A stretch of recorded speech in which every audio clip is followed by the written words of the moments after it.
This is Tech Addicts.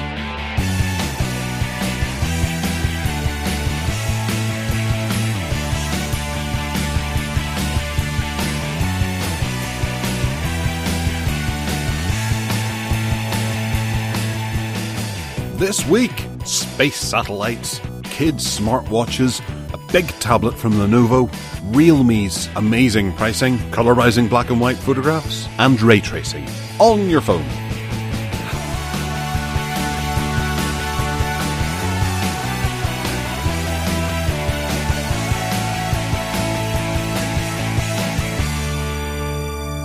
Hello and welcome to the Tech Addicts Podcast. I am your host Gareth. It is Sunday the 20th of November and this man is Ted Salmon. How are you doing? Hello. Greetings to everyone from North Wales.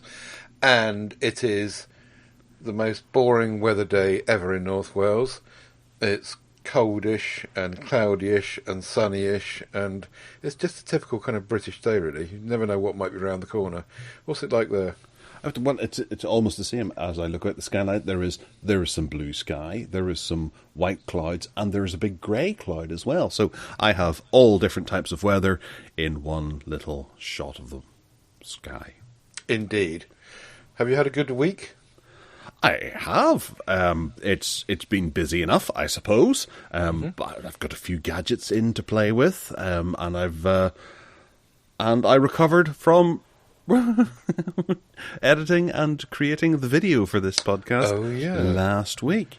How did that go? I saw it when you put it up on YouTube, and I did start listening to it, and I got quite confused because it was a premiere and not a proper file or something, and the beginning bit was missing when I went there, but then it came in later. Anyway, how did that go? Yeah, I'm not going to do the premiere again. I just figured I'd do that for shits and giggles. It just took a bit of time because I had to establish what I wanted it to look like and things like that. It was a bit of a whim that I went out on and just put together something that I figured that I would be able to do quite quickly whenever the podcast is all recorded. It's a time-consuming thing, and then you have to output it from your computer as well with the video render, and then you've got to upload it to YouTube as well for it to do its thing with before it allows it to become streamable to other people. So, it's a time-consuming thing. But you must have sat there in real time because the pictures that went through lined up pretty much with what we were talking about. So you must have done that manually, didn't you? I did, yes, and I that's the reason why I wanted to do the YouTube podcast thing, because from time to time we'll talk about something on the show here, and we'll have to describe it to those who are sitting in their car or on a train listening to this in some corner of the world, and they might decide, it would be nice to actually have an idea what you're talking about. So I wanted to be able to try and implement that in some way, and they can listen to it on YouTube. You can have YouTube playing passively in the background. And stream it, and then pick out your phone whenever you want to go, what are they talking about? What does it sound like? Because that Gareth one that can't tell his arse from his elbow. And go, oh, right, that's what it looks like. Crash into the car in front. Well, yes. And they have to pay attention to when they're driving and remember where they are, sitting there on their elbows. Yeah. Very good. Anyway, well done. I'm not sure going forward if it's going to take up all your time to do that, unless you find some streamlined, quick way of doing it, and not quite as perfect as it was. Well, I think it's one of those things that become an awful lot easier to do the more you get used to doing it, and establishing shortcuts and things like that. But having a look at it now, just to see, it's had 85 views on YouTube. So that, I don't know whether or not that's people that we know have listened to us in the past who've gone to it, or 85 new people or whatever, but 85 people have found benefit from it, and from the looks of it, they've watched 75% of it.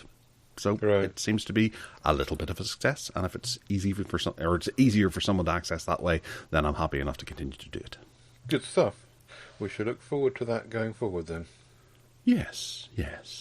So what about you? How's your week been? Nothing to report really. Nothing very exciting, and boring, boring, boring, continuing with what I'm doing, and nothing happens in my life. Most people would kind of see how I live and think, you must be bored shitless. Go out and do something. But actually, I'm really content. I love tinkering around with my podcasts and my online stuff and fartassing about and reviewing phones and just doing stuff. And I'm just a bit of a hermit, and I just never seem to do very much. The most interesting thing I do probably is go and play snooker occasionally with a friend of mine, but that's only occasional. So I've waffled on long enough about that. Wow, there was a little window into Ted's life there for the first time, and it does sound. It sounds like more than some other people I know would get up to. Getting out and playing snooker is better than sitting watching Babe Station all day. Yeah, well, the big bit I did miss out, of course, was that I'm officially full-time carer for my parents. So a number of times a week I go and spend the day with them. So I do disappear for 6 hours, 7 hours on those days.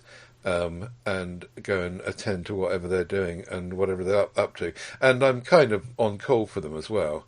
So, I probably understate what I do in that respect. But yeah, there you go. And you have to trouble solve their technical issues as well and deal with their problems. Yeah.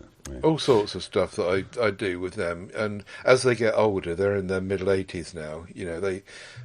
They just can't do stuff like they used to be able to. I mean, even like going round and moving the heavy grass-filled bin for the bin men to collect. There's no way they could move it. It's just little stuff like that. And helping my mum cook, for example, because she loves cooking, but she gets worn out after no time at all, just mixing stuff for cakes and that sort of thing. And I just go and help her do the bits that wear her out. Anyway, I don't know how we meandered into this. It's your fault. It is, yeah. It's a tech podcast, so we'll get to that before people start switching off. All right. Well, first up is a story that we touched on. It was last week, wasn't it? About France's new rule that they're going to cover all of their car parks with solar panels, which is quite a novel idea. And Waffles Walford has written in about some in South Africa. Do you want to, now that you have an understanding of what way they're doing this, because I think you were a bit confused by the idea in the last show. Yeah, I didn't know. I thought they were going to put it on the floor, but obviously not. They're putting it on roofs. And Waffles Walford, such a great name. He lives in South Africa, and maybe Waffles is a name in South Africa. But to me, it sounds really cool and hip. Anyway, he lives in South Africa. I'm assuming it's a he, and he has submitted a photograph of a car park in South Africa, which is belonging to a national car parking chain. And sure enough, as you described, Gareth, they've just put roofs over the top of the parking bays. So as we said last week, there'll be an infrastructure cost, which presumably someone is going to pay for, as we were saying last week. But it looks like it could be... I wonder if it moves with the sun. No, it probably doesn't, does it? That would be really expensive to put that in. But it probably points towards the sun where it is most of the time. Well, it's a fascinating picture, because if you look at it, the solar panel, there's two rows of car parking spaces sitting opposite each other. So you park front to front or nose to rear of two. It's a standard car park. But the solar panel actually only covers one row. The other cars on the other side of it are not in shadow, right. Which made me think that that they have the opportunity to put the solar panels on the other side as well, which I thought they would have put at the other angle, so as the sun went over, east to west. But then this could be north-south or something, I don't know. Yeah. It might not be effective to cover that. But also, Waffles, I'd be interested to know if you have any idea, or anyone has any idea, where the electricity generated for this goes. Is it something that the supermarket or the chain has it put in so that they can power their own store from the electricity, or do they sell it back to the grid? Or do they, as we're finding out, charge electric vehicles from it? Do they allow free charging like Tesco's used to do up until recently, and people are actually upset that you can't go and charge your car for free at Tesco anymore? Bonkers. But yeah, that's what I'm wondering, what will happen, and whether or not you look at different countries. Are we going to see that maybe South Africa has it that the store is allowed to take the electricity and just not have a bill for electricity? France maybe sells it back to the government, whereas here it would probably be some sort of communist style setup where the government tells us all we have to install it and then takes all of it for themselves and sells it to foreign countries or something like that at a loss. Yeah, because there's got to be something in it for someone, and it's not the French government just being altruistic and saying, for the good of the world power situation, we'll pay to put these in, and then let people just have the electricity for free. No, you can't have that. Don't be silly. Anyway, good. Well, it's fascinating. I look forward to seeing this, and hopefully these will start to be erected over the next couple of years, and we'll get them, and then during the summer you can get into a nice cool car after you've done all your shopping.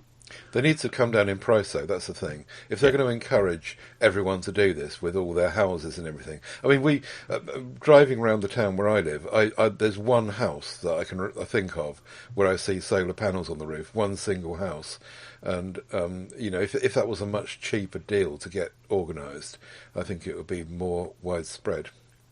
Yes, I know a fellow who tried to sell his house and then realised that he couldn't because he had a massive amount of debt on his roof that was currently being paid off, and he had to try and get the person who was buying the house to buy the debt as well. Oh dear. Yeah, which is completely bonkers to imagine. Yeah. But there's one thing about these solar panels that always intrigued me, and I remember watching a documentary about I think it was a schoolboy who came up with this revolutionary idea for solar panels, that they should be in the shape of a tree, because that's the most natural way to get as much light as possible, having little solar panels all over it, a bit like leaves on a tree, because that's photosynthesis. But then, whilst the documentary said about how this produces sort of 10 times the amount of electricity as a normal solar panel, we still continue to see the normal style solar panel being rolled out. Now I'm wondering where that technology went to of the tree idea, because he built one and produced it and went, look, this is producing more than that. Yeah. So we're not seeing that. It would be great to have a load of solar trees all around the place. They could even cut down normal trees and put in the solar ones. That would go down well, wouldn't it? I can see how eco-friendly you are. All right, well, enough goofing about. Ted, what have you done to your desktop? Oh, yeah, I have done something this week. I should have mentioned that when you said, what have you been up to this week? And eventually I did get round to, after Frank Neidhart said how easy it was and Windows will sort it out for you, I did get round to doing this whole monitor thing. So I had this new monitor ages ago now. I spoke about it on the show. And I got the old one, and I thought that would work quite well as my editing screen in portrait for when I do the Valley Diary, which is a publication I'm the editor for. And sure enough, I did it. And I plugged one cable into the graphics card HDMI, one into the motherboard HDMI, told Windows, what was going on, and it just found it, and it works brilliantly well. I'm really impressed with it, and I know that you're going to say, I told you so, because you told me to do this ages ago, and I never got round to it, but it just works exceptionally well. The mouse runs across from one screen to the other on the fly, and the added bonus is that on my old monitor, unlike my new monitor, I had a pass-through USB 3. So on the side of the old monitor, there's two USB 3 ports and a cable that goes to my computer, and it makes those two ports USB 3. And the advantage of that is that my stupid Logitech mouses, like yours, always seem to lose their stupid connection, and you're forever scrolling around trying to get the mouse to reconnect itself. It seems to be a Logitech thing. Anyway, so since I put the unifying dongle in one of those ports, which is at the top of the screen, it hasn't once mucked about the mouse because it's in very clear and close eye shot of where the dongle is, and it just works so much better. So apart from doing my magazine thingy, I've also, like, at the moment we're recording a podcast, and I've got the Audacity and the MP3 Skype recorder and the Skype window, all of that stuff off onto the portrait panel, leaving me my main screen for doing all the other stuff to do with looking at what we're talking about. It really is ever so well thought out, I think, by whoever's doing the system. I'm sure that Mac does the same thing, but I'm just really impressed, particularly the way the mouse just goes from one to the other on the fly, and you can just move stuff around. Very, very good. So well done for pressing me that way, and well done, Frank, for encouraging me further. Well done, yes. It's great to see you've joined us in the 2022. Yeah. Yeah, great. And you've done something similar, haven't you? Well, I mentioned last week that I have a little tiny monitor it's a little 7-inch monitor to play with, and run some trials on and stuff like that, and see where it would be best fitting. And right now, it's running underneath my main screen with Audacity running on it. Uh-huh. Which is kind of sweet, and it's a I really love it because it's so small. The pixel density looks fantastic, so it's really full of color, and it's a monitor for you to plug into a camera and be able to see the output from your camera. But it's only 720p, so there is that to take into account. But I think it's a really good monitor. I like it a great deal. But there'll be a video coming up fairly soon on YouTube of me having to play with it and putting it in a few different places and through its paces. So do you need an HDMI for that as well? Yes, it runs by HDMI, and it's got its own power cord as well, so it's all plugged in. But the stand's a wee bit wonky. I don't like the stand. It's a bit annoying, and I can't get it to be... I can't centralise it. It's just really... never mind. It sits at an angle. A wee bit. It's bothering my eyes. Apparently the Nokia T10, which we'll come to later, has this capability as well. But I can't imagine it's got an HDMI, so it must connect wirelessly, I think, to do a similar job. I don't know. Anyway, we'll come to that later. But yeah, it's quite a neat idea to have a tiny screen and not a whacking great big one. Although for me, the magazine editing works really well in that respect because it's a nice big screen. Anyway, yeah, good stuff. I wonder how many you can plug into Windows before it starts to suffer. Can you max out all your ports and have? Well, I suppose in my case, I would be able to have 5. Right. You might be able to have 5 as well. I can't remember the back of your graphics card. But yeah. You could do a split. You could use a splitter, couldn't you? You could, yeah. I wonder how many Windows 10 or 11 supports. That'd be interesting.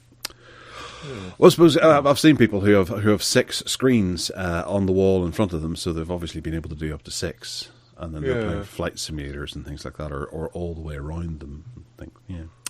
All right, moving into Hardline for the hardware. Up now is space.com.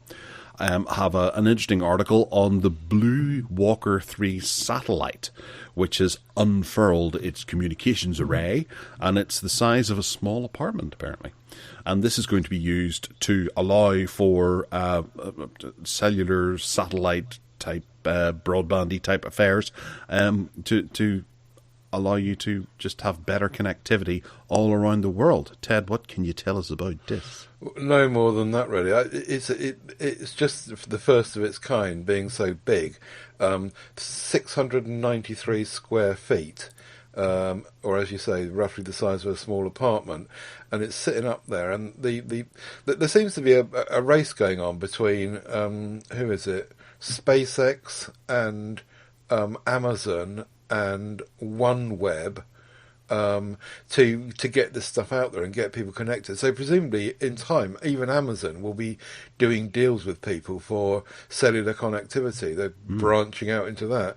And this thing just sits above the Earth, turning with the Earth, presumably. And I guess that this is, just one of many to come, so they can smother the Earth with these things. There must be pots of money out there this must have cost a fortune to deploy this in space, mustn't it? And I guess that they are doing business projections on being, in time they'll get that back from people like us signing up to it, and then hoping it doesn't get too cloudy. Well, yeah, but there's the other side of this as well that I sometimes wonder about. And that, it spans back to the likes of, say, Elon Musk and his pursuit for Mars. You have to operate on the Earth within the world's laws. If you were to do something like this and put it up into interstellar orbit, or a low orbit as it is, does that mean that the laws don't quite apply? Say, for example, data collection, privacy collection and things like that, those sorts of laws, do they apply still to these satellites if they're up there? Would people jumping onto it be able to go, oh, and then suddenly realise that, the GDPR style laws that we have established here in Europe don't apply to things that are in orbit? And you sign up to a whole new thing, and that's why companies are going, let's jump on board this, because we can't operate as effectively as we wish we could on Earth with the arrays that we have currently set up that are sort of bound to government legislation and regulations. So if we were to stick something up in the stratosphere, then we can have every bit of information we want. There's no rules. Yeah. And whenever you get to Mars, they'll have even more. I was going to say, that takes us back to for all mankind again, doesn't it? Mm-hmm. Where they kind of get to the moon and they realise there's no rules there. No one's legislated for this. And as you say, the same thing will be true of Mars. Yeah.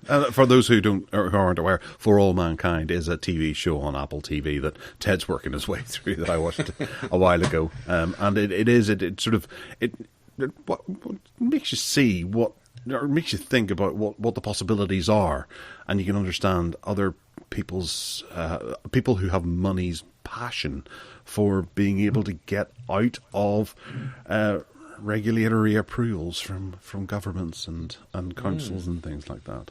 Yeah.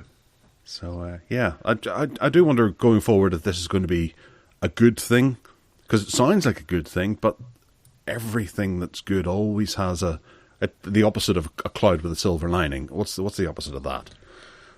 A silver lining bad with a cloud. Every silver lining has a cloud. Yes, true. And clouds being pertinent to this thing, because if there's clouds, it won't work anyway.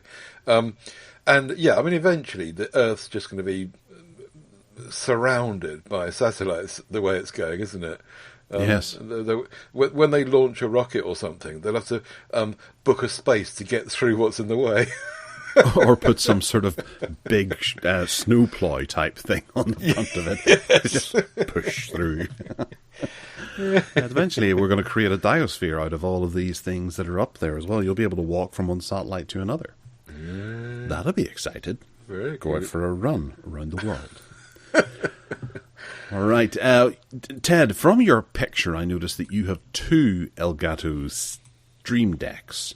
Are you going to be getting the new Elgato Stream Deck Plus? No, I can't justify this. Elgato Stream Deck Plus, the company have decided that they got fed up with Loop Deck doing what Loop Deck do, and if you look at the Loop Deck, it looks very similar to this. The difference is it's got a display readout with data on it, and 4 turny knobs with knurled turny knobs. Now the Loop Deck has got 6 of them. This has only got 4, and the Loop Deck's got some buttons, but they're clearly going down the same route. But the reason that the my setup is better is because this new one's only got 8 buttons on it. So I mean, I already was fed up with only having 15, so I got 2 and I got 30. But going back to 4, even though you've got the knurly knobs as well, I just don't think for me it would work very well. Now, for someone who's a content creator or is fiddling about with Photoshop or whatever, it might work really well for them. But I still think the Loop Deck has got more about it. And, you know, if Elgato were going to do this, I think they could have done it differently and better, and certainly have more buttons on it. Or with the Loop Deck, the buttons are actually hot swappable, and these ones are like the traditional Stream Deck. You need to go into the software and assign them to each button. And I mean, you can have folders and stuff, and that it would work. It's just that I'd like to see more of them. But yeah, very nice, very cute, and £200.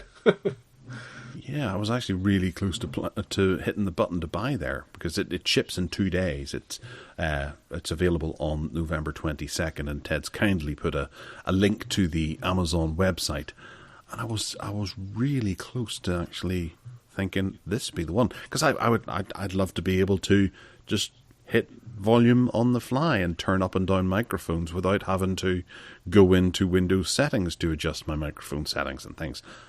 I would like them in front of me. But there's an awful cheaper way of doing it. Just get a control knob with a dial on it for £20 from Amazon. If that's the kind of thing you want to do, there's lots of those available. Plug it into a USB port, and it's a volume knob. You know, you got it. So you just have to really want to. Well, it's a toy, basically, isn't it? Well, it might be a productivity tool if you're a creator, I suppose. And you are a creator, so perhaps it would work for you. Well, yes, you'd almost talked me into getting one of the original Stream Decks or the Mark II, and I've always been hovering over the buy button, and even that other one that we came up with a couple of weeks back, the Keys or whatever it was called, that was a nice option too. But this is even nicer again, yeah. And it just has that sort of a twirly knob is what I want. Yeah. Built into it. It goes that extra level. This one goes up to 11. You know, I really like this one. Have a look at the Loop Deck though, because there are clear advantages and more dials and more buttons with the Loop Deck. So you know, before you hit the buy, do check that out as well. If memory serves, the Loop Deck is considerably more expensive as well, isn't it? No, it's about the same price. 229, I think it is. The one that compares with this one. Right, okay. Well, I'll investigate it at a later date and get back to you. You can talk to Aidan as well, because Aidan Bella's got the Loop Deck, and he uses it for his creation stuff, and he's got a Stream Deck as well. Not this new one, but he's got an ordinary one. Ah, okay. Yeah. All right, okay, well, we'll have a play. We'll see what happens. Next up is the Garmin Bounce. Now, this particularly interested me because I've seen a few of these hit the news headlines from time to time, and I've had need of them having a child. This is a particular type of smartwatch that is LTE connected, and it allows you to track your kids. And it's a wee bit more fun than I don't know, attaching a piece of string to them or something like that. This allows for them to be able to send text messages, and they can send their position to you. And there was a few other features, live tracking, location tracking, boundary entry and exit, as well as assistance modes as well. It's got step counting as well, sleep tracking, which you need on a kid, GPS speed and distance, and it all feeds into the Garmin Junior app, so you can communicate with your child via this. You need to have the subscription plan as well to be able to access the LTE connectivity, so you can track your child at all times.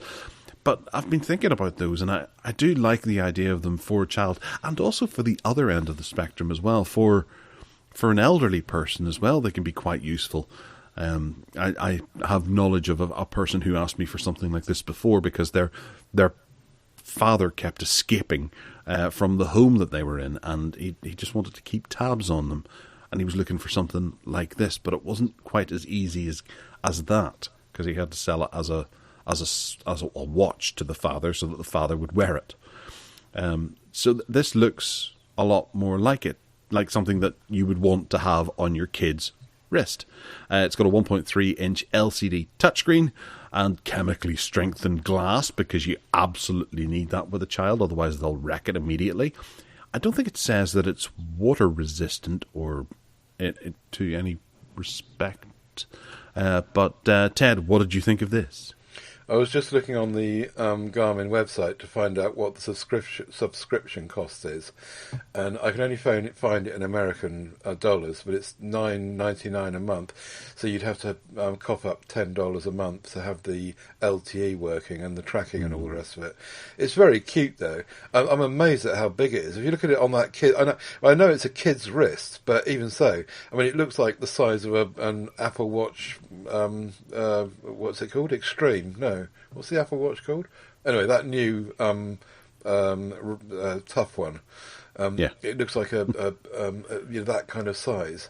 Although that kid might have a really small wrist, I suppose. Anyway, I really like the green one, and I think it's a really good idea. And I think that because they've made it kid attractive with colours and just stuff, I think kids will be really interested in having them as well. I think it's quite a smart move from Garmin, and just in time for Christmas, and yeah, I think that they'll do well with it. I'm just not sure about this $10 a month thing though. I'm not sure if maybe they'll buy it but not buy into that. Yeah, you have seen in the past where they've managed to bundle into the main price a couple of years worth of GPRS data or something like that, because that's all it really needs to be able to pinpoint your location and send it back to you. But $10 a month does sound like a wee bit of a subscription plan that might generate a wee bit more wealth for them than actually providing a service. Oh, here it is. It says it's swim friendly. Yes, 5 ATM water resistance, apparently. Right. Okay. 5 at the minute water resistance, so maybe tomorrow it won't be. IP67, 5 withstands 50 metres. Splashes, rain or snow, showering, swimming, diving into water, snorkeling. Yeah, so it looks like you can get it wet anyway. Yeah. Good. All right. So they can wear it into the pool and things.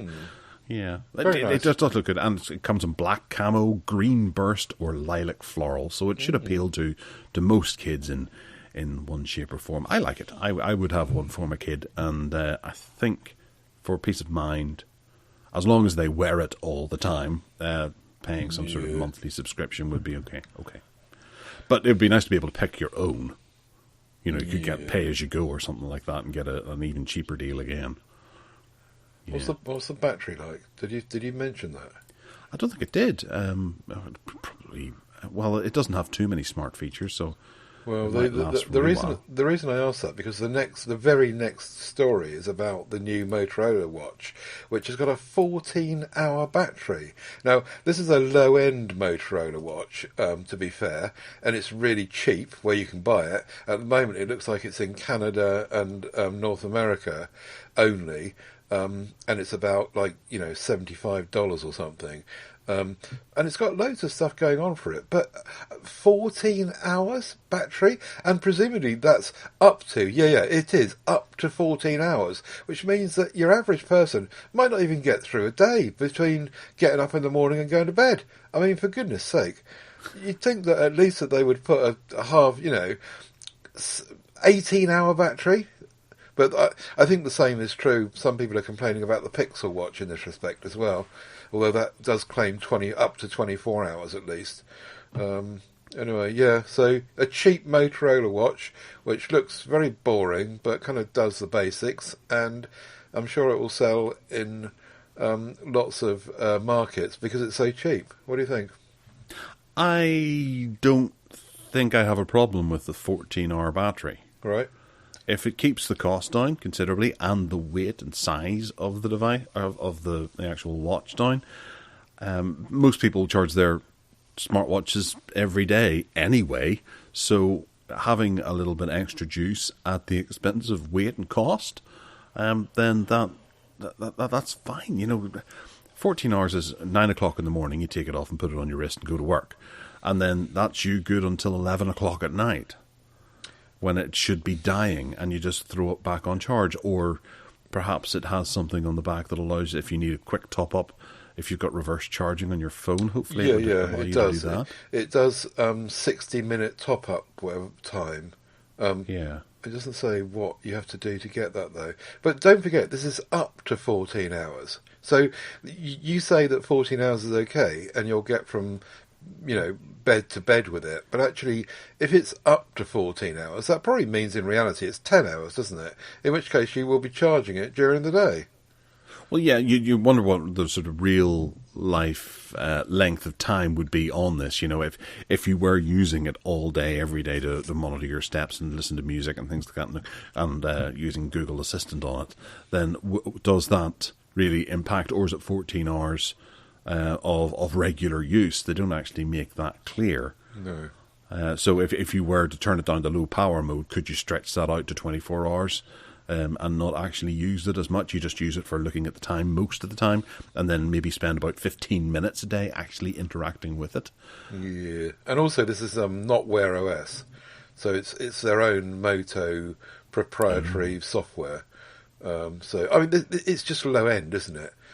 It's not even plugged into a Garmin type system. It's low end and it's cheap, and they're rolling the dice, aren't they? Yeah, I hadn't realised it wasn't Wear OS. Moving on. Samsung's Galaxy A54 has been leaked out by OnLeak, and this is a good-looking mid-range, I would say mid-range phone that is surprisingly the update of the A53 that actually came before this. Ted, what features can we expect from the A54? Well, the A53 has got a Super AMOLED 120Hz refresh rate screen, 6.5 inches, with Android 12 on board. So presumably this will arrive with Android 13. It did have a micro SD card slot. I bet you they're going to take that away this time. Stereo speakers, yes. No 3.5mm. Yes to NFC, but it depends where you buy it, so be careful with that one. And a 5,000 milliamp hour battery. Obviously no DeX and no wireless charging. But the A54... as you say, it is all kind of leaks to stuff. It looks like they're reducing the screen size down from 6.5 to 6.4, which is good in my book. And apart from that, we don't really know a huge amount more about it. The rumours say a 50 megapixel primary camera, and still that AMOLED screen, which is good, and the same size battery, or maybe slightly bigger, with a 5100 instead of 5000. So we'll have to watch this space on that. But these Samsung mid-range phones, they'll be pitching this at the same place as my Motorola Edge 30 Neo that I spoke about last week, which incidentally still has my SIM card in it a week later. 300 quid is that kind of pitch, and that's where they'll be going with the A54. So in that kind of territory. Now the advantage with my Moto is that it's got Qi charging, but then you get lots of smarts with Samsung Galaxy, as we know. So yeah, it'll be a really good, solid mid-ranger, I think. And I doubt it'll have all the update promises of the flagships and the more expensive ones, but they'll certainly look after it. Yeah. It does look good, and it just goes to show that this model is still particularly attractive, no matter what happens in the world. They keep cranking it out. It's good to see. Good to see. All right, Lenovo are possibly going to be squeaking out a new tablet called the Tab Extreme that will have the MediaTek Dimensity 9000 system on a chip, which is very exciting. This will be a fairly top-end tablet, I would imagine, with a word like extreme in it. And this is spelt with an EXT, and it's not a big crazy X. It's not something that you take extreme sports or jump out of planes with, or bicycling or something like that. It should have 8 gigabytes of RAM, they would like to think. Android 13 and Woohoo. a 3000 by 1876 display resolution, which is quite sizable. Is that 2K? What, I think that's 2K, no, isn't it? Or is it no, more? it's just less than. Or less. No, it's just more. Sorry, than 2K. Yeah, Right. Be Okay. 14.4, wouldn't it? Be 2K. Yeah. Yeah. Yeah. So this might they speculate that if this manages to squeak out in May before the Pixel tablet, this could be the first one to launch with the latest version of Android 13. Android 13L, would that be? No. No. 12L is the end of the L's, I think. Oh. So it is a bit like Honeycomb then, old 12L. I think, yeah, I don't think we'll see L again after 12. I could be wrong. Who knows what Google might do? But as I understood it, they're rolling in the 12L features into 13, and 12L was a test bed for moving that forward. Anyway, we don't actually know much about this device, but it does look really interesting, as does a lot of this Lenovo stuff, and hopefully they'll actually keep it up to date a bit, unlike most of the Lenovo stuff, and it will be. What size is the screen? Did you say? I don't think it has say. details No. of that. No, It looks it's hard to say what probably it looks be like. 11, but- or well, yeah. it's P12 Pro kind of territory, so it might be 12. Oh, okay, which makes it into a good media consumption device. Anyway, yeah, we'll have to wait and see, won't we? Because we don't know much about it really. But Extreme is, that makes it sound like it's going to be interesting to see. Yeah. I don't say. There was a band called Extreme. Oh, I'm going to listen to them later on. That's good. Yeah, just popped into my head there. Okay, Realme 10 Pro and 10 Pro Plus have arrived with 108 megapixel cameras. That's pretty impressive. And they're going to have Android 13 as well, alongside a big 5,000 milliamp hour batteries and Realme UI 4.0 out of the box. What else can we expect from these doohickeys? Well, the premium feature here is the price. It's just staggering. A bit like the Moto I spoke about earlier. We're talking about even less money than that. We're talking about between 200 and 250 quid, probably more like nearer to 200 quid. Now, the 10 Pro has got an LCD display, but the 10 Pro Plus, which is about the same size, they're both about 6.7 inches, has got an AMOLED with 120 hertz refresh. Actually, the LCD on the 10 Pro has got a 120 hertz refresh as well, but you do get the AMOLED screen. Dimensity 1080p you get on the Pro version, whereas on the non-Pro version you get the Snapdragon 695, which is perfectly good enough. There's no micro SD card slot on the 10 Pro Plus, whereas there is on the 10 Pro, which is a bit odd, given that they're really not far off each other in terms of costing. They both got stereo speakers. They've both got 3.5mm out. The Pro Plus version has got NFC, whereas the the 10 Pro has not got NFC. So be careful about that one, everyone. And also on the cheaper, there's just not much in them in price. The 10 Pro has got a side-mounted capacitive fingerprint scanner, and the 10 Pro Plus has got a under display optical one.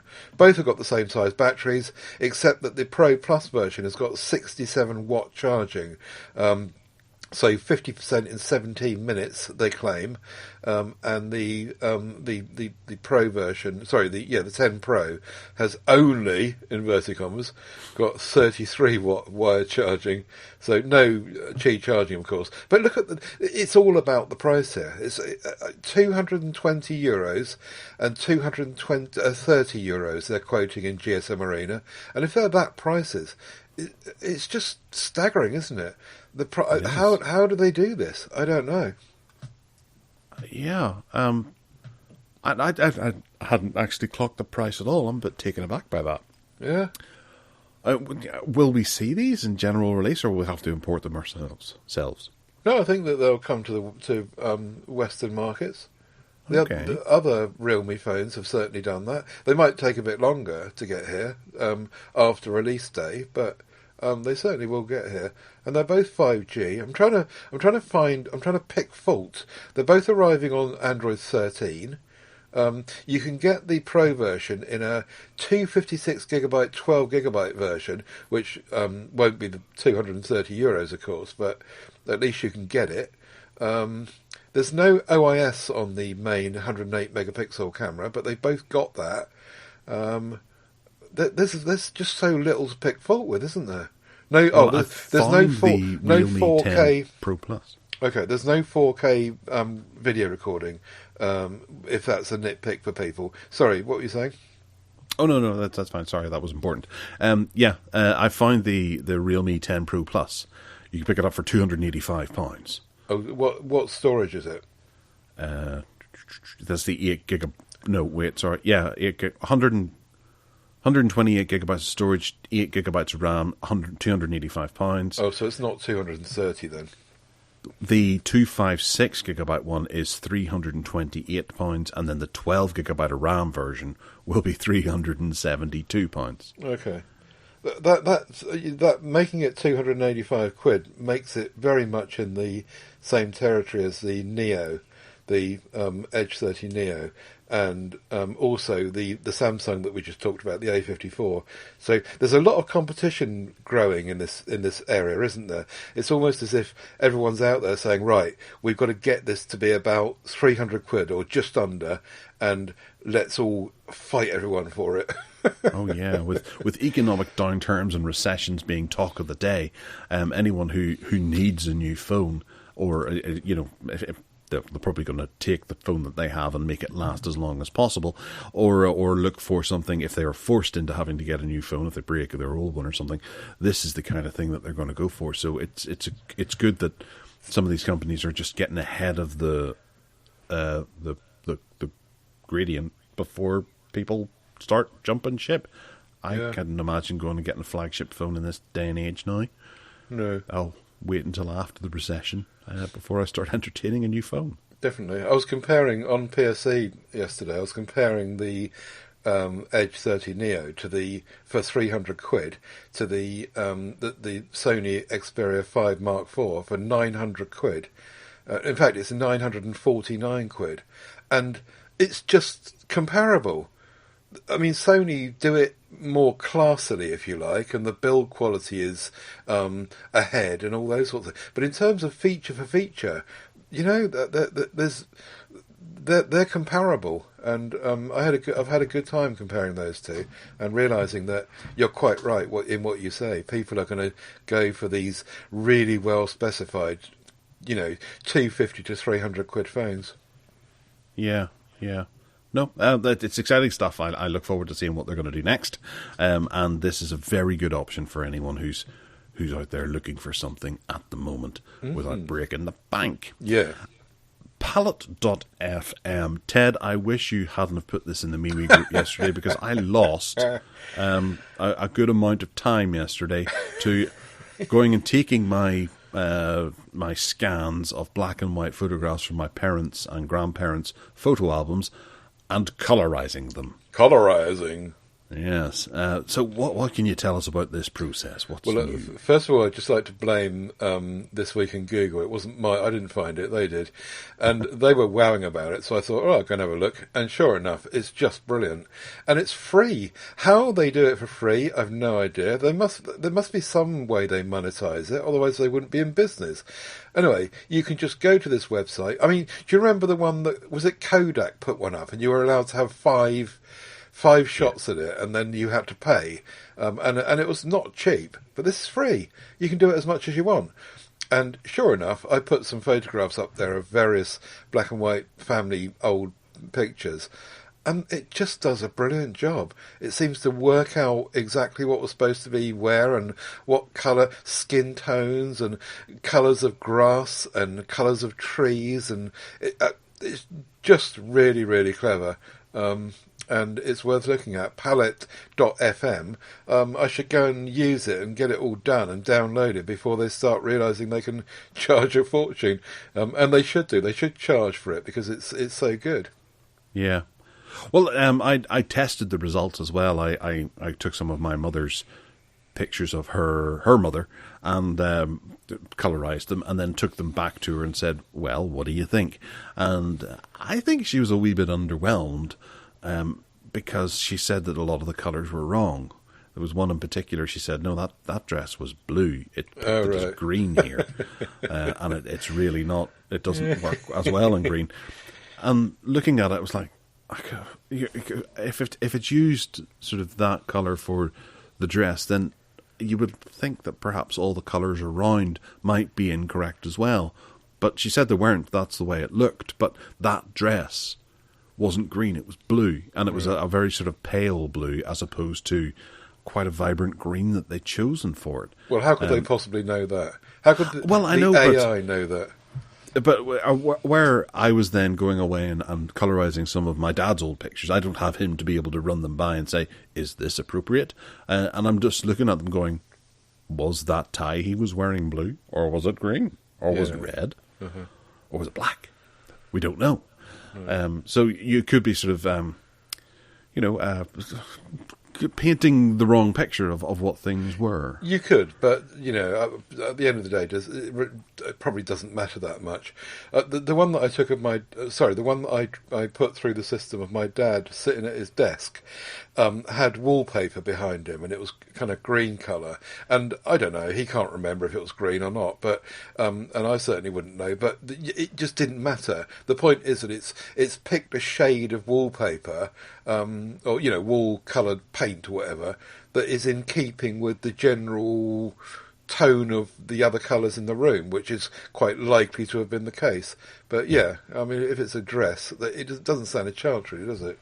Yeah. Well, yeah, I think, but it would be my mother who would obviously have loved that dress probably, or loved that colour of dress and been disappointed that she can't see that colour of the dress again. That kind of thing would have affected her outcome, and she was like, no, it's wrong. I reckon that's nitpicking. It is, but that's her. She likes to do that.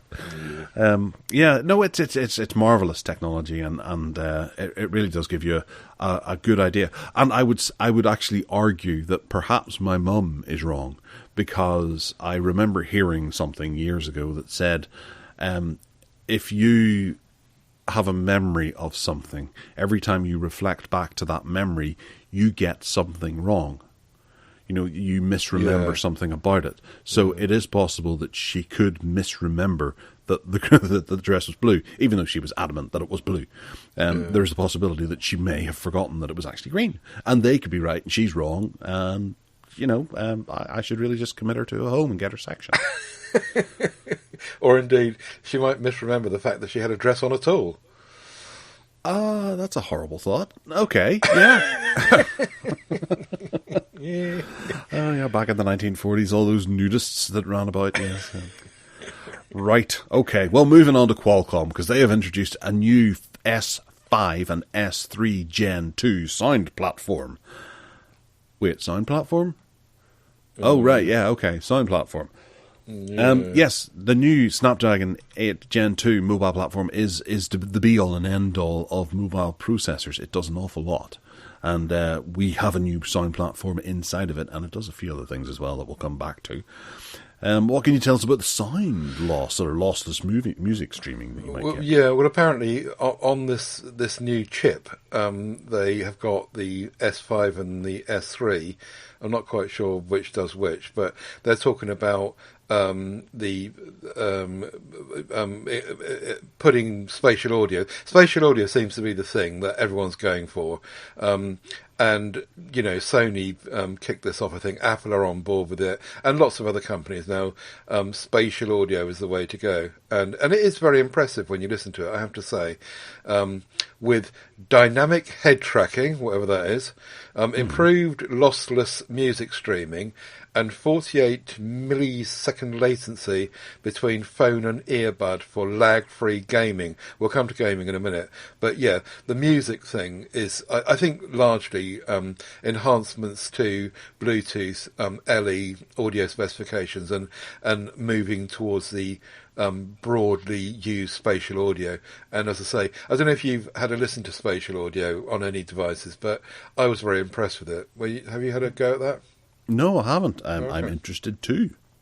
You should. It's Where very can I do interesting.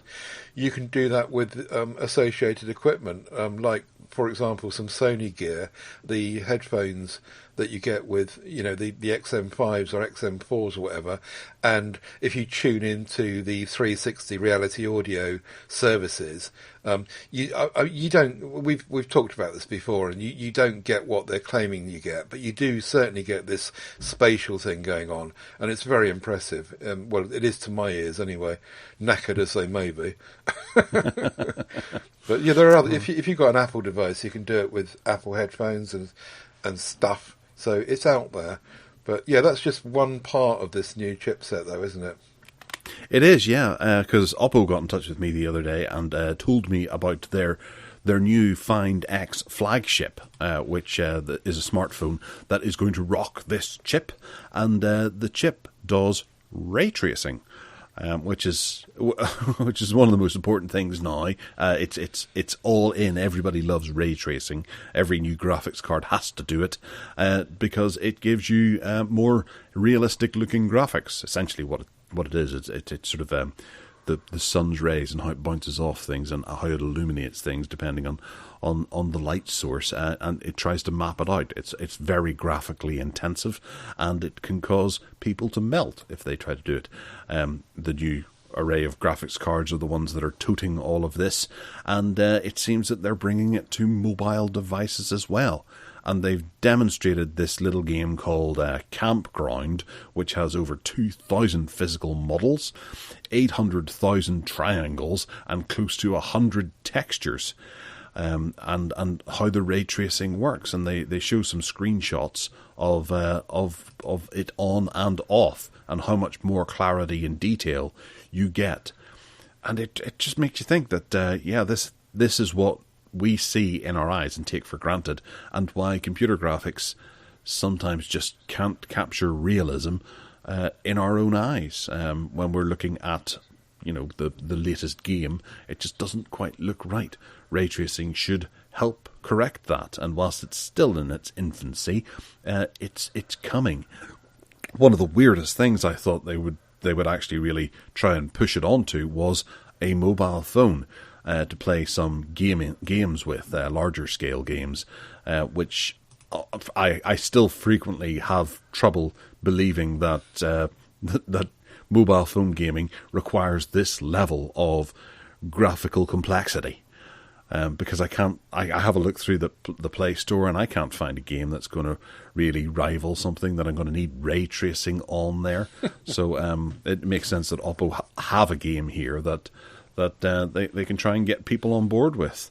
But I don't see too many other companies coming up with other titles to get people to be excited about it. Ted, will you be ray tracing on your mobile phone? It's interesting you should say that, because on another article which we'll link to in the show notes on Android Authority, that they're basically saying the same as you've said, really. Smartphone ray tracing won't scale like it does on consoles. So this whole thing about bringing it to mobiles is very kind of premature.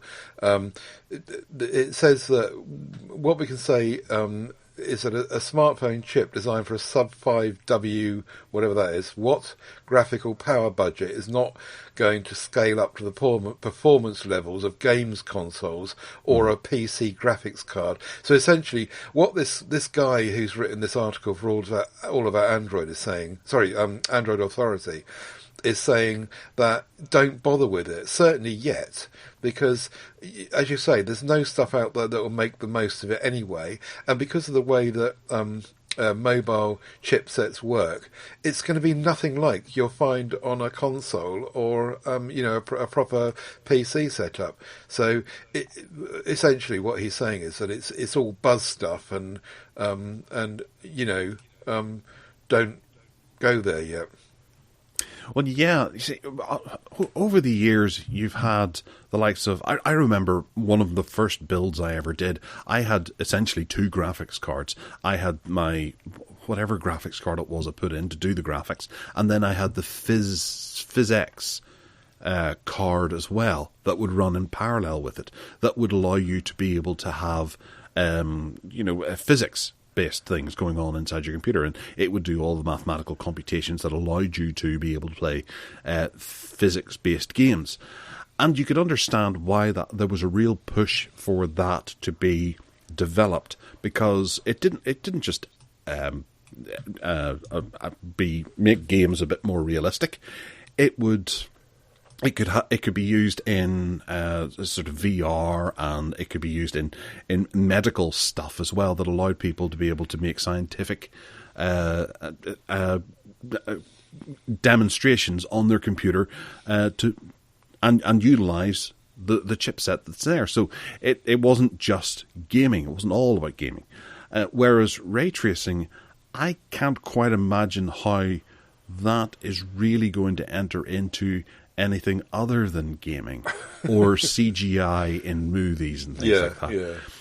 It's certainly, the doctors aren't going to be going, oh, well, I'll be able to use this to get a better idea of how to do brain surgery. It's not that kind of thing. So it is entirely purely for gaming. And if we're spending time developing technologies purely for gaming, then I think we're losing our way a bit. Having games running on things that were developed for something else is a neat thing to do, and it can sort of help help gaming in a bit of a sideline, but focusing on it as a main main activity for gaming is it doesn't really serve much of a purpose. It's a weird one. I haven't thought about it entirely to try and quantify my words here at all. But we should be trying to do more for furthering mankind than actually spending time focusing on developing technologies purely for gaming. Although, as you've said a few times on the show, gaming is getting huge, and when something is getting huge, resources go towards it, don't they? Even though it might not do anything particularly for anything else, if it serves gamers, they can make money out of people buying games and buying systems and buying phones, ultimately, that do make a difference. And you can use ray tracing to see and hear whatever difference. Then they're gonna do that, aren't they?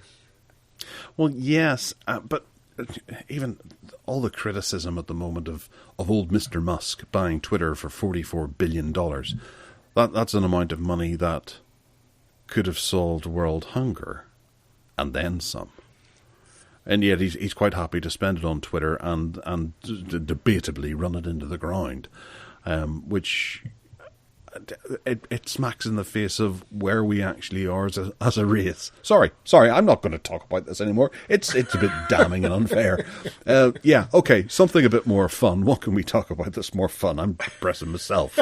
Microsoft Flight Simulator. Where can we go with that? Tell me. This is fun. It was an article published by Rock Paper Shotgun, and it shows the console of the latest version of Microsoft Flight Simulator, and inside they put a little Easter egg inside it. In the cockpit of the aeroplane, they put the original version of which version is it? It's the looks like 4.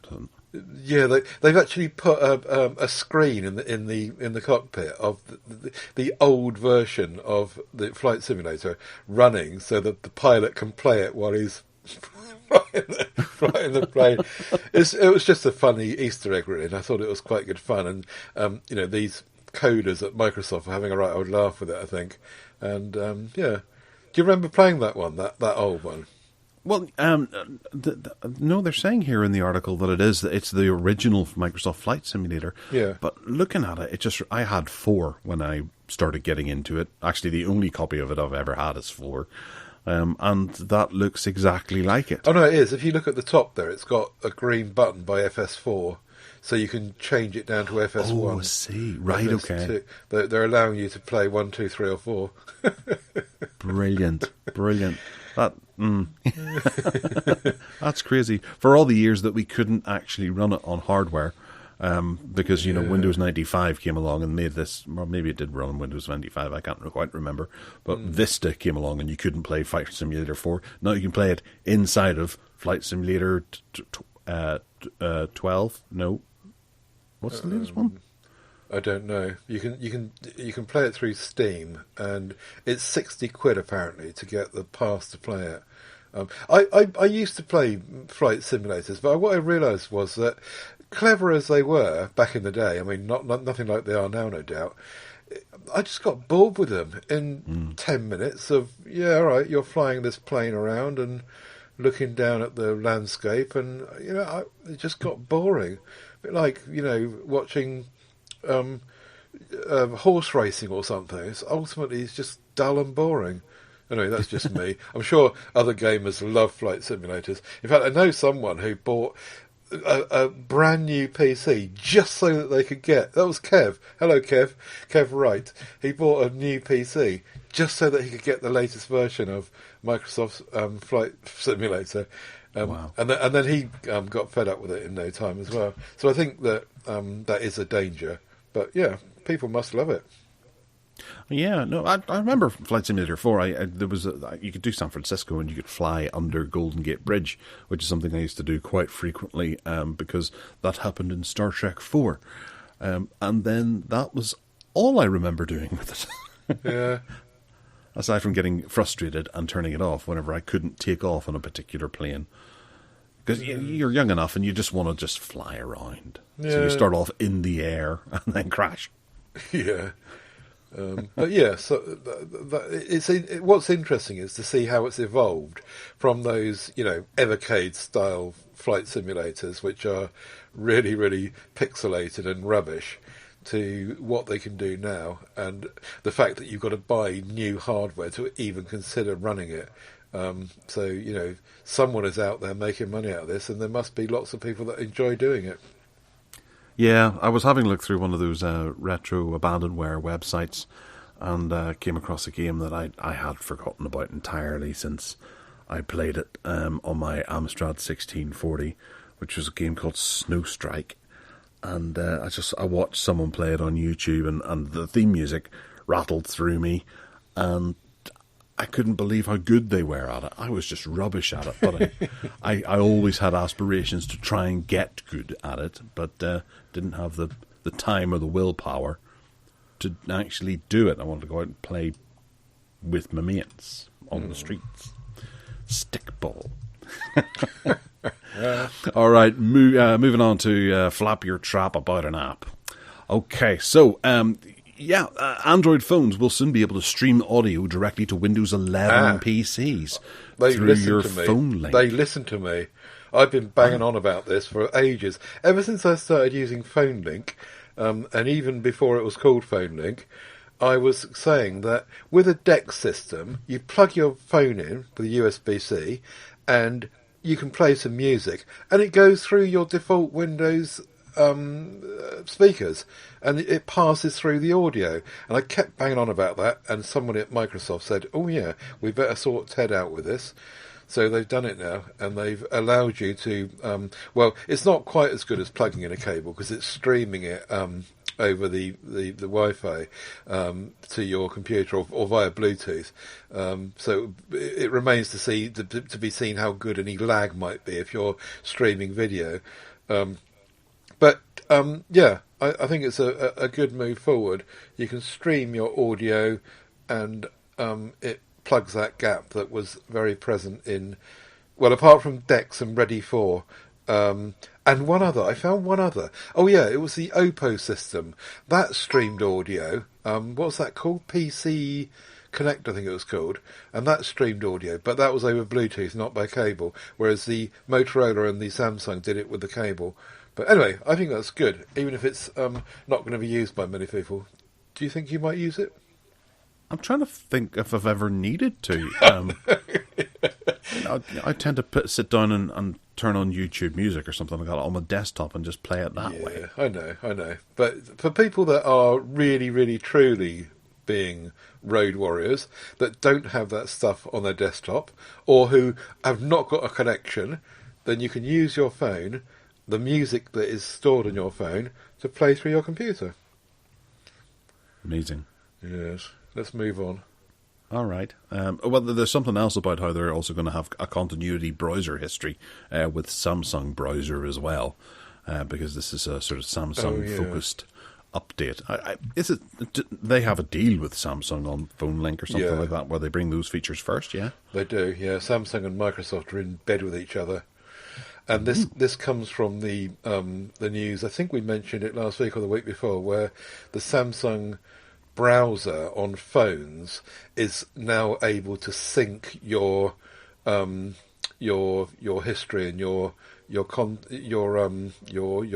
data with the browsing history with your with Chrome, and so they've obviously taken that a stage further. And I don't know where Chrome comes into it, but I think that's what it's about.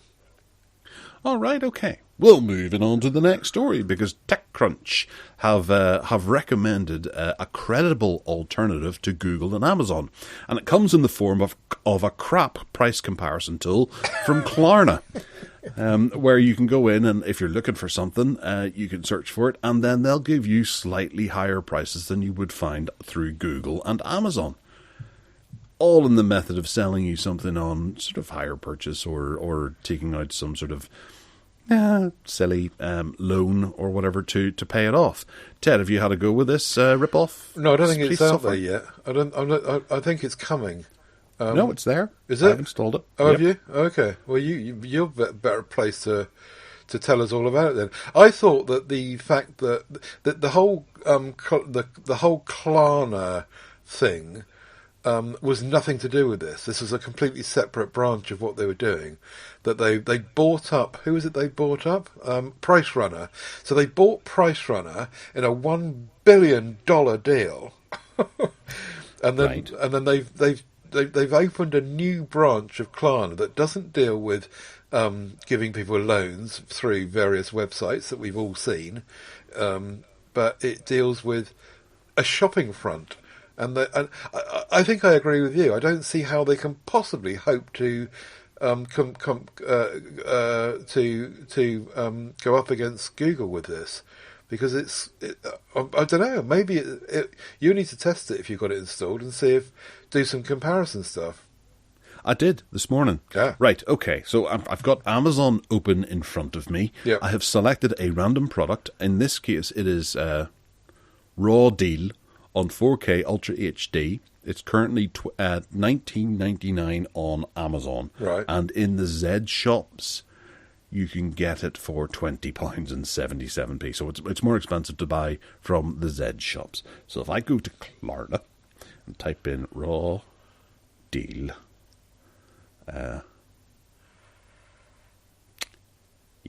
and we search for that, we get top products. Raw Deal on DVD for $5. Raw Deal as part of the Blu-ray Schwarzenegger series for £14, and 3 books called Raw Deal. So it doesn't actually have that Ultra HD. Well, we'll try something else. Try Say, something for example, simpler. Okay, something high value. We'll go for A Pixel Watch. Oh no, because there's no deals, is there? The 6900 XT. That's a graphics card. Oh right, okay. Okay, so here we have the Sapphire Toxic Radeon RX 6900 XT air-cooled graphics card. Okay, so if we're going to go for, we'll test Google this time. Sapphire Toxic Radeon RX 6900 XT air-cooled. Go to Google Shopping, and the best price they come up with is £779.99. And good old Klarna are offering us the lowest price of £998. So we'll stop right there. So it's Thank you crap very much. anyway. Yes, I'll go to my original evaluation of it when I was reading out the headline, and just say at the moment I wouldn't bother, but maybe come back to it in a while once they've perhaps attracted more people to sell the stuff of. Yeah. Oh well, I'm glad I didn't install it. Yeah, I did instead. Anything for a good Black Friday deal. Yeah. Okay, so YouTube Shorts are bringing affiliate shopping features for Shorts, which I'm a bit concerned about because it just means Shorts is going to get full of people trying to peddle their wares. Ted, what can you tell us about this? Like they are on TikTok. They're trying really hard to... There's two stories here. This is the first of two about Google trying to emulate what TikTok are doing. And this one is, if you scroll through TikTok, you can see that you have these people that do the... influencing, and they put links on the page for people to go and buy the products. I'm amazed that Google, to be honest, haven't already done this, and that YouTube hasn't got this, because you think, Google, the advertising giant, would be straight onto this, but they seem to have taken their time with it. So that's the first one, and the second one is that YouTube and Google are trying to encourage people away from TikTok as well by putting their creations on YouTube Shorts, by having done a deal with copyrighted music, various creators and holders of licensing for music. At the moment, apparently, I didn't know this, but apparently you're allowed to use 15 seconds of any licensed song in a YouTube short within your minute of upload, but apparently they're going to increase that from between 30 and 60 seconds for most tracks, inverted commas. So some of them will still remain at 15 seconds, but it will tell you when you get there if that's... And again, this is something that I believe that TikTok are doing, and Google are just saying, right, we need to catch up with this because... we want everyone to come to YouTube and not go to TikTok. Now, just last night, I did a comparison, scrolling through. Now, I know that it's hard to do a comparison because Shorts and TikTok get good or bad based on your usage, and it works out algorithms. So unless you constantly use them, it's quite hard to compare the two. But I have to say that I by far enjoyed the experience on TikTok still much, much better than on YouTube Shorts.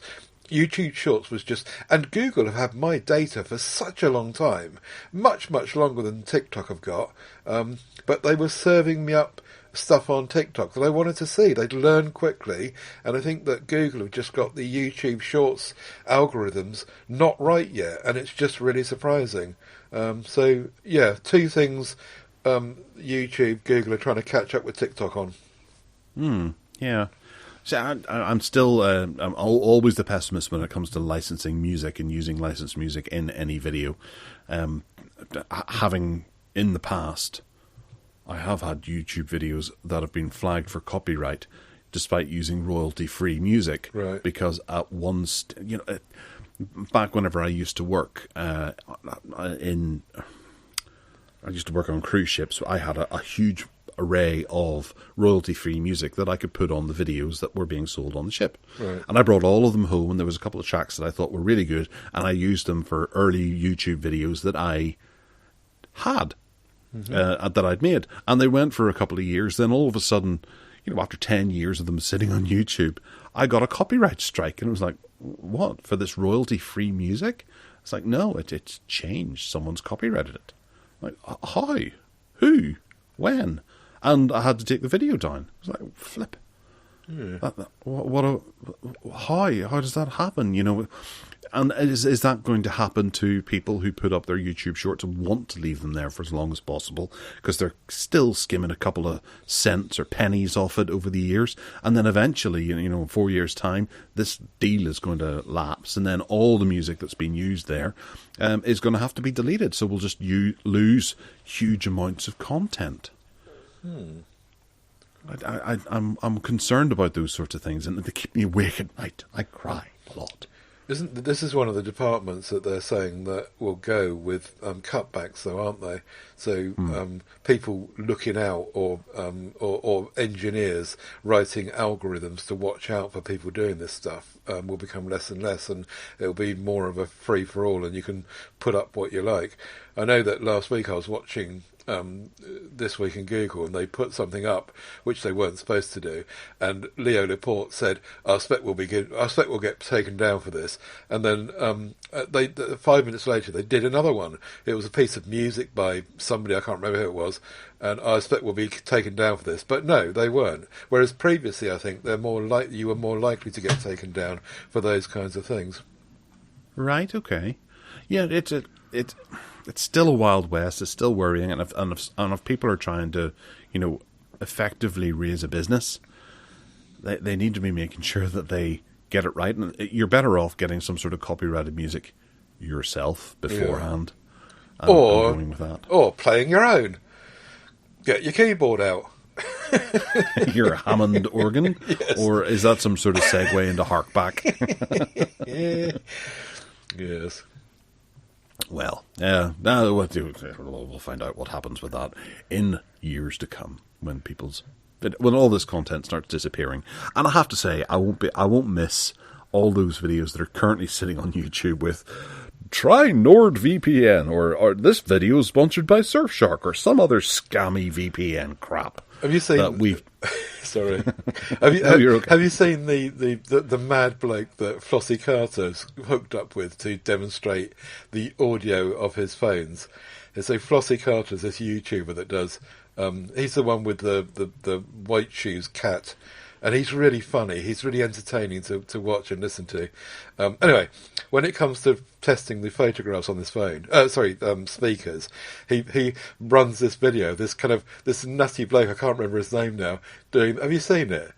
It's just really No, really I funny. haven't watched him in a while. You have a look at it and you'll see it. He cuts to this bloke who's doing this like DJing act. It's just really really funny. He's a complete nutcase. Okay, all right. I'll have to look out for The that. point of the link of that was that obviously Flossie Carter has decided to, get his mate to do it and not ever get into this kind of problem with licensing for any music he might use on his videos. Yes, yeah. I think that's a big problem going forward. We're going to see a lot of people stumbling there. Yeah. But yeah, I haven't seen Flossie Carter in ages. I am subscribed, but the really algorithm funny. just doesn't throw his videos at me. Oh right. I just think he's really funny. He's just so entertaining, and he laughs at himself. And he's not, by his own admission, he's not on. He often isn't expert. He's not. He says about himself that he's an ordinary user of the gear, and what I tell you is what I find, sort of thing. Very refreshing. It's a really good watch. Yeah. I'll have to go through some of his stuff. Haven't seen it in a long time. All right. Well, I wanted to throw in one thing about an app that I'd noticed with what I was doing with Palette FM, and that I've noticed that Google Photos now lists your albums in alphabetical order, which is something I've been hoping that they would do for many years. Whenever you put an album or a photograph onto Google Photos and you go to share it to an album, or add it to an album, sorry, it shows you a list of your albums, and you haven't been able to type into that album list the name of the album if you knew what it was, but it would seem that it would come up in a sort of random selection. Though you would have your most recently used at the top, and then I think it would just continue with recently used. So if you hadn't used an album in a long time, you could be scrolling for ages, and because they weren't sort of alphabetical or anything, you could skip past it easily and carry on down toward the bottom and then not know where the album was, and then have to scroll back up again and then eventually find it. But now they have alphabetized all their albums, or all your albums, so that as long as you have an idea of what it's called, you should be able to find it a good bit easier. And I can't believe that from a search giant it's taken this long for that to be updated. Especially the fact that add to, you cannot start typing in the name of the album. So you still have to scroll down. You can't search for it in the Search Giants photograph album collection. Amazon allow you to do that. Amazon have actually updated their Photos app this last week with new features like that, and you can search for the album that you need to put stuff into. So I can't understand why Google Photos is so rubbish whenever it comes to album organisation. Have you noticed this at all? Don't use them. In fact, when I saw you put this in the show notes this morning, I went and had a look at my Google Photo albums, and there's about 10 in there. Half of them are empty, and the other half are ones that I've put together to send to Steve for looking at in PSC, and I've completely forgotten are there. I think that the thing is that you're talking about the Search Giant. Well, the Search Giant uses. It didn't ever want to do albums and folders, and it kicked against that for so long, because what you're supposed to do in Google Photos is just search on what you want to find. So if you want to find pictures of trees, you just type in trees, and it serves you up a bunch of trees. And if you played the game right, you put in there a bunch of photographs of your mum's name, and all your mum's photographs come up. The Search Giant bit is not about albums, I don't think. It's about just using it as a bit like Gmail. You can use labels in Gmail, but Google were never really very sold on the idea of labels. They just want you to search on what you want to find. It's all there in a big pot anyway. Whatever you want to label it or album it or whatever else it is, it's just sat in this big pot. So just use the search engine and search for what you want. Know what I mean? I thought you were a librarian. You were proud of the fact that you were a librarian. I used to be. And loved organisation. Yeah. I used to be. And my mum really hates the way that Google do this. She's with you. She wants things to be in folders, like a Windows type way. And Google are just trying to get away from that. They're saying you don't need folders. You don't need labels. You don't need albums. Just go with the search. Whatever you want to find, tell us what you want to find, and we'll find it for you. And I find but that what if you don't well. know exactly? You can't wordify what you're looking for. Well, go to night school for some English lessons. Well, one of the things I use Google Photos for is to remember things that happened on a day. So I will go to a date to find out things that happened on a day. You've got a date thing down the right-hand side. You can scroll to the date. Yes, but that's me using some of Google's things, some of the information that's there, but I don't always know exactly the date. But I'm not able just to search for what happened on that day, and I can't enter in Friday and it'll show me all the things that were taken on a Friday. Which Friday? It's a bit of a long shot. That is. So many results that would give you. Every Friday throughout history. Well, yes, but you may not be able to accurately search for something. Imagine going into YouTube Music and thinking, I want to listen to that song that I heard last week. I don't know who it was by, but I want to try and find it. You're not going to be able to easily do that. I know you can go into your history and look at all that kind of stuff, but I'm trying to analyse this from a Google Photos point of view, and that was the best example that came into my head. Probably isn't a good example at all. Right, okay. In the search engine in Google Photos, I've just put in 12th of June, 12th space JUNE, and sure enough, a list up of all the photographs I've ever taken on any 12th of June throughout history. What more do you want? Oh yeah, I'd love to go and see that time we went to Disney on Ice. Okay, so you type in Disney on Ice. On Ice. No results. Oh, yeah. No. When did I go to get in? See, what I could have done, I should have taken all those pictures and put them in an album called Disney on Ice. Well, I think that I just rely on the search engine, and for me, all right, I'm not a huge photograph taker anymore. I used to be back in the day, as we know, but I'm not now. And if I was, maybe I would approach it differently. But for me, anything I want to find, I just search for, and I tend to find it. The worrying thing is, there's actually an album called Disney on Ice. Oh, I've spelt Disney incorrectly. Oh dear. All right, I must have done it at the time. Yeah. But let us know, dear listener, what you reckon about this whole Google Photos thing. Because unlike Gareth, I just think the search engine works really, really well whenever I want to find anything. Gareth disagrees, along with my mum. He wants folders and labels and... No, but I like albums. That gives you another option, and it's very easy for them to do. All I want is whenever you're adding it to an album, that you can type in the name of the album and search from it. Because if you have 1 million albums, it'll take you forever to track it down. Yeah. Okay. Yeah. You're using it wrong.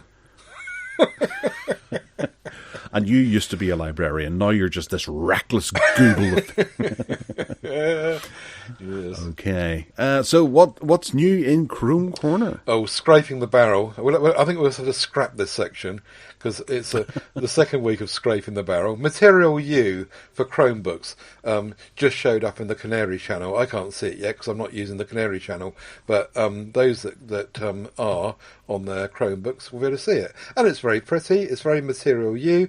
It's very... They're trying to change Chrome OS into Android, and it looks very, very pretty. Lovely rounded corners to all the graphics, pastel shades and lots of theming options and all the rest of it.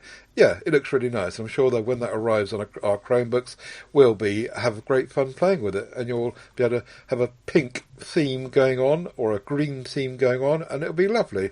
And the other one was the more about turning your Chromebook into a phone. They're going to add some sounds on it, some system sounds like you get on a phone. So when your phone when your Chromebook starts up, it's going to make a sound. When you shut it down, it will make a sound, and other sound events based on system actions and so forth. So you'll be able to do that, and again, just like a phone, and hopefully you'll be able to turn them off as well. I hope they're not going to just turn them on and everyone just gets them. Yeah. Have you listened to them? Yeah. No, I haven't. No. They're all the same, but they've got a different kind of blip blop in them. Oh yeah, so they have. Let me see if I can. Oh yeah, I didn't know you could listen to them. I must pay more attention. Oh yeah, they're all the same, aren't they? Oh no, the last one, the low battery warning one, is different. But the charging near full battery, charging medium full battery, and charging low battery all have the same sort of theme to them. But there's a sound at the start. This is a podcast. I could try to capture them and play them. Ooh, that would be very clever. Well, let's prepare for this, okay? I'm going to add another hour onto my editing session today. By let's see, we're an hour and a half into the show. And I'll come back, and this is what it sounds like charging a near full battery. And this is what it sounds like charging a medium full battery. This is what it sounds like charging a low battery. And this is the low battery warning. Aha, that last one was different, you see. Yes, it was. And if you're still with us... hurrah, because I can download them. Brilliant. Yeah, very good. So, they just constantly trying to make Chromebooks more like phones, aren't they? Particularly with this Material U theming, which is really nice. I do approve of Material U. One of the reasons I generate back towards using pixels, because it's very, very nice. Is there a sound currently? What? Whenever you plug it in to charge and you're using it? No. Does it make a sound? No, not a Chromebook. I thought it did. No. Don't be so stupid. Hang on a second, I've got a Chromebook beside me. I can put this to the test and work out whether or not it said Salmon talking shite. Right. Good grief. I have a charger. I moved it over there. Oh, bum. Right, okay. We'll have to... So something else to edit in? No, we'll have to conduct that at a later date. Ted, you can do some analysis over that over the course of the week. That can be your homework. No, I know the answer already. Yes, that's because you've just made it up. Right, moving into Hark Back, the player piano. Yeah, the player piano, or the pianola, as it is also called, is in the 19 travel back in time with me. When I was a child in the 1960s, we had a friend up the road, an old couple who were really, really good piano players, and they had this piano, which was a pianola or a player piano, and it made the fun the fun task of being able to create music someone else's job. So this piano, try to just, for those that don't know what this is, the piano, you put a roll of paper inside the piano, in the front of the piano. There's a window normally, and you stick it inside and put it on the roller. And then at the bottom of the piano, where you normally get your pedals, there are two big fat pedals, and you pump them. You press them, one each side, left, right, left, right, left, right, and that turns the paper inside. Okay.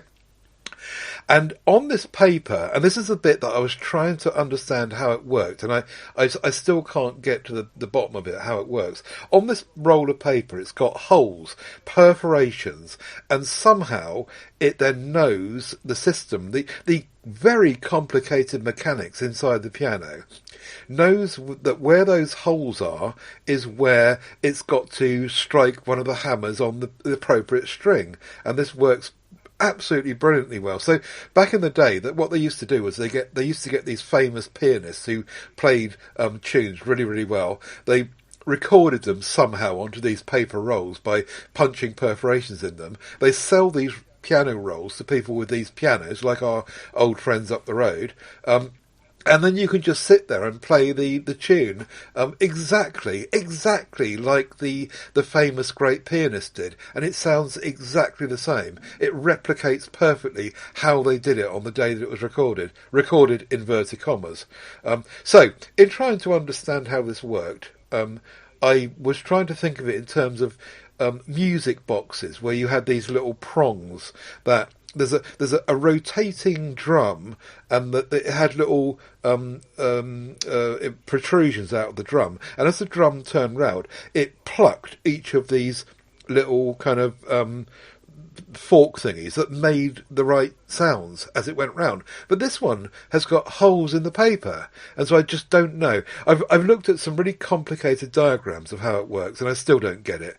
So anyone that does, do feel free to tell me how it works. But anyway, the point was that I remember this so fondly from my childhood, and I would just, as soon as we went to visit these friends, I was only about 5 at the time, and I just made a beeline to the piano and went, "Whoa, quick, open up the door at the front." I was like, "Yeah, start pressing these pedals," and they must have got sick of me. And if you, one of the games you could play was that if you press the pedals less quickly, then the whole thing just slowed down and the tone got lower. And if you went as quickly as you could, it speeded it all up, and it was just great fun. And it was I haven't seen a pianola ever since. I put a link in the show notes to the wiki page, which demonstrates exactly what I'm talking about, so people will be able to look at that. But I was fascinated by this. I love playing the piano anyway, because we had our own piano, and I learned how to play the piano. All forgotten now, well, mostly forgotten now. But to go up there and hear this thing in action was just great.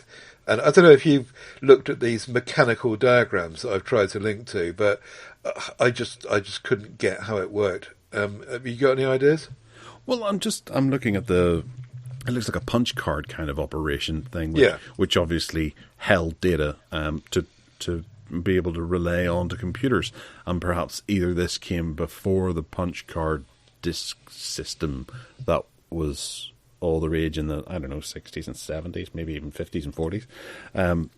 This might have been a precursor to that, or perhaps just used the same kind of idea. If you blow up or is it like those little music boxes you get, like in Mad Max 2, that he gives to the feral kid, and he winds it round and it plinks and plonks. Yeah, that's what I was talking about just now. That's what I'm saying. It's not. If you go to the wiki page and blow up the photograph, which is the one on the right hand side, kind of halfway down, if you blow up that photograph, you can see the roll.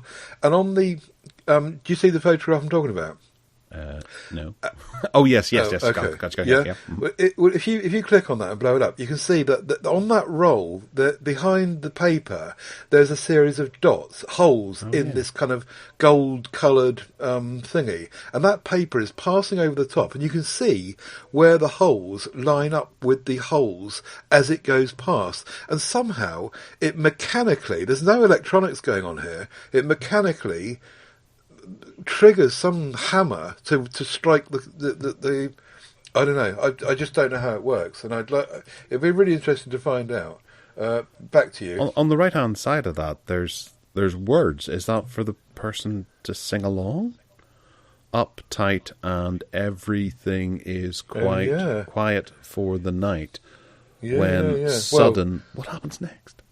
If you've got the window open, you'll be able to read that, of course. You can shut the window. Well, on the one that we had, you could. Well, we didn't have it. I mean, our friends had it. But, I hadn't noticed that. Yeah, there is words on it. You're right. Okay. That's interesting. I was not aware of these. I do remember in in the Muppet movie, Paul Williams is sitting playing one of these, and Fozzie gets involved in a bar fight and gets thrown in through the window in the piano, and then pops up and tells a joke. Oh, right. So maybe you should watch that as a bit of research. Yeah. I would quite like to understand the mechanics of how it works, and I can't. During this week, I was looking at various online resources to try and get my head around it, and I just can't see how it works. It's not like those plinking things you were just describing in a music box. It's clearly something different. Anyway, the point was, in terms of the Harkback, I haven't seen one of these since the 1960s. I guess someone must still have one. And it looks like, I know that it was great fun to play with. And you could replicate the stars of the day playing beautiful piano pieces. And there's a nice... there's a record called Pianola, Helps Dad Relax. And he's sitting in front of it, smoking his pipe. Now that he's got home from work. Oh, look, there's an electronic one now. The Yamaha Disclavier. The Yamaha Disclavier. I wonder how that works.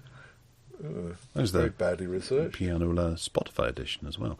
Excellent. Right. Okay. Well, that was. I'm intrigued now. I've never heard of this before, and I probably won't hear of it again.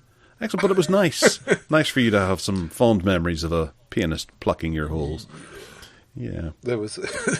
It was just really, really good fun. As a child, I loved it. There was another friend of ours that had this organ, Mrs. And that worked slightly differently because you had to press the pedals left and right to get the air to go into the mechanism inside, and then once you started pressing the pedals, you could then play the notes on the piano. That was good fun as well. It didn't play itself; you had to play it, but in order to get the sound out through the air system, you had to keep pumping these pedals. Careful now! If you say pumping your organ on here, we might get taken off YouTube. Right. Oh, anyway, great fun.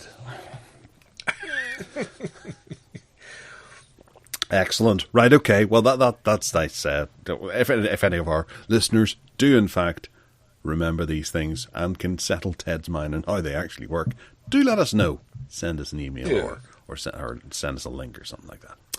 All right, moving into the bargain basement where there are nice things available, and some of it is Black Friday, so some of it may not be available next week or after Monday or whatever, but they're there now, and that's the important thing as we record this. Isn't Monday supposed to be Cyber Monday, or is that gone now? Well, I haven't heard it too much, and a lot of these Black Friday deals seem to be lasting a week. So, I don't know. And having a look at some of the Keepa structures on some of the deals, it's quite difficult to actually find ones that are genuinely good deals that haven't just sort of put their prices up a few months ago and now they're bringing them down to where they normally are.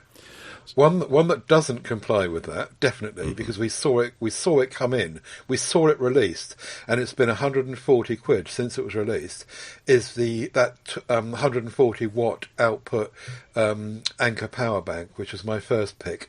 It's now reduced by 40 quid to 99.99. Brilliant.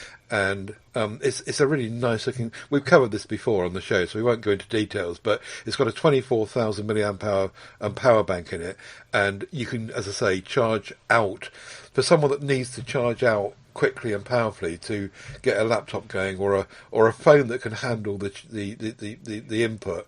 140 watts you can get out of it. So nifty little thing that. It is, yeah, and also it's new as well, so it hasn't had a chance to be exploited by Amazon. Exactly, yeah. Next up is the Logitech MX Master 2S wireless mouse. This is not as good as the 3S wireless mouse, which is much more expensive, but this is reduced in price from £100 down to $39.99, and it's a very nice, very comfortable piece of hardware. That I've lived with Logitech Master Mice for quite some time now. I haven't entertained anything else for a while because they still are the be-all and end-all of mice. And looking at Keepa, it's rarely been below 60 quid. This is the lowest it's been in at least 3 weeks. Very good. I like that. And also the one that I ended up with, which is there's a link above to the Logitech MX Anywhere 2S, because it suits my hand size better for some reason. That's still $29.99. That was reduced from 85 quid, and that's still a bargain as well. So if you're there looking at Gareth's pick, you might have a look at that one as well. Yeah, it's not actually appearing above it for mine. Okay. That's $29.99. So yeah, lots of Logitech, and they'll all work now with my new setup, so that it doesn't keep stalling and spluttering. Yes. Yeah, right. Sony Xperia 5 Mark IV is 300 quid off. No, it's not. It's 250 quid off. No, it's not. It's how much is it? Yeah, 250. And that is available on Amazon and on Sony's UK website. 799 quid, reduced from 949. And there's also, I know it's last year's model, but the Xperia 1 Mark III is also 699, reduced from 1199. So that's even more of a saving if you can live with last year's model and not need the absolute latest. There are differences between the Mark III and 4, but not huge. So that's still a very, very good buy if you're a pair of picks from Sony Xperias. Yeah, it's quite right. That's very nice. Very nice indeed. Now, Fire HD tablets are something that I don't know very much about, but I do think that they are the ones to go for whenever it's Black Friday and you're looking for a tablet, especially with the Amazon mix, and they always get decent discounts around this time of year. So the Fire HD 10 tablet, which has a 10.1-inch 1080p Full HD display, only has 32 gigabytes of RAM, but it's 80 quid, which is down from 150. And you can also pay that in 5 monthly payments for £16 a month. So can I. So can you. Well, I think everyone can with Amazon's own ones. You can also buy it. Yeah. Oh, that's the one with ads. You can get it without ads at it's $89.99. So, and the 64 gigabyte version, how much is that? 129. Yeah. So there's a lot to haggle with, but that top one there, the 129 with 64 and without ads, still works out at £26 a month for 5 months, which is pretty good. That's only a tenner extra a month for a whole lot more. Exactly. And lovely colours. Absolutely. Very, very nice indeed. And sticking with Amazon stuff, Kindle is next. I've linked to a page is full of Kindles at the moment, and they're all like 20 to 30% off for Black Friday. And all of those are 5 months to pay as well. So yeah, have a look at that page if you're in for a Kindle. Actually, the little blue one is really, really cute. The cheapest Kindle of them all, the very basic one, they've done in 2 colours, in black and in blue. Apparently the black one is more eco-friendly because of the materials they've used, but the blue one's really cute. And they made it smaller and smaller, and it just would fit in a front jeans pocket now. If you want a Kindle that you can also carry around with you, very, very nice indeed. What's the collective pronoun for a load of Kindles? It must be a swoop. A swoop of Kindles? That's quite nice. Yeah. I don't know. Because we don't do collective pronouns for things anymore, do we? You know, a murder of crows. Well, yeah, you get for all kinds of different animals, but you don't get a collective pronoun for a bunch of Lenovo tablets or for a bunch of Apple phones. Should we not start coming up with new, exciting pronouns? Oh, it can be your project for the week. Actually, I've just noticed that the basic Kindle is not in this list. Why isn't the basic Kindle the little? But it's not on sale. The basic one. Maybe they're getting CADs. Oh yes, it is. They just didn't have it. Oh no, hang on a minute. No, it's not. It's the only one that's not in the list. The all new Kindle 2022 in blue or black, £84.99, £17 a month for 5 months. But it's not on Black Friday deal. That's interesting. That is, yeah. They've broken their own rule there. Or not rule, but their own trend. Okay, speaking of trend, it's not quite trend, but it's transcend. Sounds like trend. They are doing a 64GB micro SD card, A1, U1, Type 1, 95 megabytes per second, 45 megabytes per second type thing. Class 10 memory card for smartphones, digital cameras, Nintendo consoles, without an SD card adapter to clutter the postage. It's down in price from £7.80 to £4.44 in a Black Friday deal. I think that's cracker. Get a load of those, stick them in your security cameras or anything that takes an SD card. You're laughing. Yeah. That's really cheap, isn't it? As we say often, memory is just coming down and down, which is really good. And Transcend's a good name. I've had Transcend cards with no problems at all before. So they're up there, I think, with Samsung and SanDisk. Yes, they are. And Kingston. Right, my next one is a Soundcore Space Q45. Like the Anker power bank, we saw this come in. We've reported on it before. It arrived at 140 quid. It's been compared favourably against the XM4 Sony headset. A poor man's Sony, if you like, but actually those who have reviewed it have said it's not far off, and it's got 50 hours of battery in it, unlike the Sony, and it's got Bluetooth 5.3 as well on board. And anyway, after all this, I'll just tell you that, like the power bank, it's been reduced for the first time, 140 quid down to 98 quid. And if I didn't have my Sony headset, I would be all over this. I would definitely want to have them because they look absolutely great. And wherever you go to look at a review, everyone raves about them, saying that why buy a Sony? This is just so close. Yeah, they do look gorgeous, especially that picture. They look really nice. And also Anker's app that goes along with it has a lot of functionality built into it. They really went the extra mile with that app. So the world that you're living in with these is going to be a lot more colourful and exciting too. Indeed. Yeah, very, nice. Very good. That's a good price. It's a pity it's not on monthly. Might consider it for monthly. Because I have the Q30s and I use them quite a lot. And I've been trying to justify upgrading, but I don't want to do that. Shell out £100 right now just for that update. That's the trouble. That's the trouble I've got with the Sonys, is that they're so good. It would only make sense if you didn't have them already. But yeah. Apparently the Q45 is a step up in terms of noise cancelling as well. So you probably would notice the difference, but you know how much difference. And also the battery, 50 hours of battery. You'd notice the difference with that as well if you were out and about with them. Yeah. But it's notable this is only on the black ones. The whites and the blues are still £140. Boo. Yes. All right, next up is is also from Anker as well. Flippin' heck, it's Anker.